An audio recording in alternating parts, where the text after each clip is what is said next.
আসসালামু আলাইকুম my lovely viewers, কেমন আছেন সবাই? আশা করছি ভালো আছেন।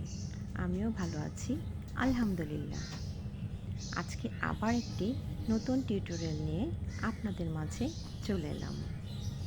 আজকের টিউটোরিয়ালটার নামও হবে গুজরাটি সেলাই, কিন্তু এটা একটু ভিন্ন ধরনের গুজরাটি। দেখতেই পাচ্ছেন মোট 5টি ঘর আছে, 5টি ঘরের গুজরাটি সেলাইটা। আপনি এই সেম ওয়ে ফলো করে ইচ্ছে করলে 5টির জায়গায় 10টি, 12টি, 15টি, যতটি আপনার ইচ্ছা ঠিক তত কয়টা ঘরের গুজরাটি কাজ করে নিতে পারবেন। ঠিক সেম ওয়ে হবে।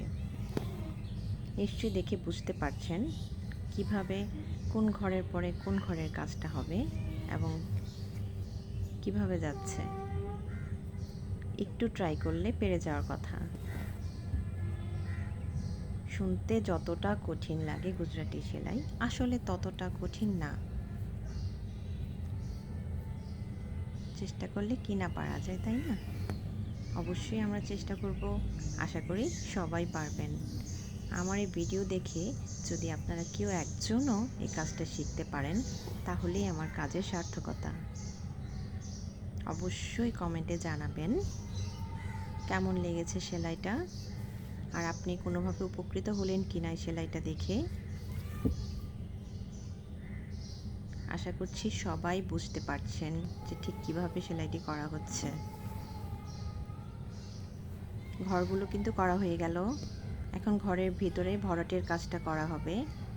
ঠিক যেই সাইড থেকে আমি সুইটা তুলেছিলাম ঘর করার জন্য, ঠিক সেই সাইড থেকেই আবার কাজটি শুরু করা হচ্ছে। দেখে নিশ্চয়ই বুঝতে পারছেন।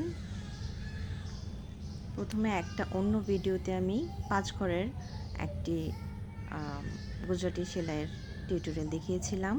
ওটা পারলে এটা খুবই ইজি হবে। ওই ভিডিওটা না দেখে থাকলে অবশ্যই আমার চ্যানেল থেকে দেখে নেবেন। আশা করি উপকৃত হবেন। দেখছেন, ঠিক এক সাইড থেকে আমি শুরু করেছি এবং এই সাইডের ঘরগুলো আমি আগে ভরাট করব। 1 নাম্বার ঘর, দেন 2 নাম্বার ঘর, এখন আমি 3 নাম্বার ঘরের কাজটা করছি।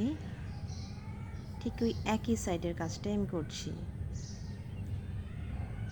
দেখে নিশ্চয়ই বুঝতে পারছেন।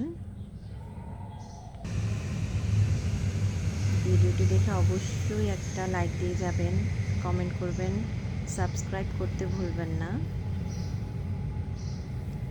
এখন এক পাশের কাজ শেষ করে আমি আরেক পাশের কাজ ধরছি। এখন এই পাশের কাজগুলো করা হচ্ছে ঠিক সেম ওয়েতে, একটার পর একটা ঘরের কাজ করে ওইভাবে ভরাট করে নিতে হচ্ছে।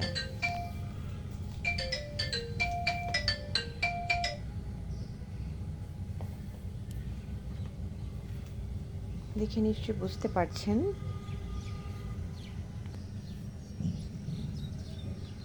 এই তো সবগুলো ঘরের কাজই হয়ে গেল।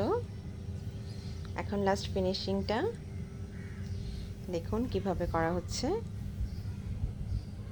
আশা করছি সবাই বুঝতে পারবেন। আশা করছি সবার ভালো লেগেছে আমার ভিডিওটি। অবশ্যই ট্রাই করে দেখবেন, পারছেন কিনা আমাকে জানাবেন।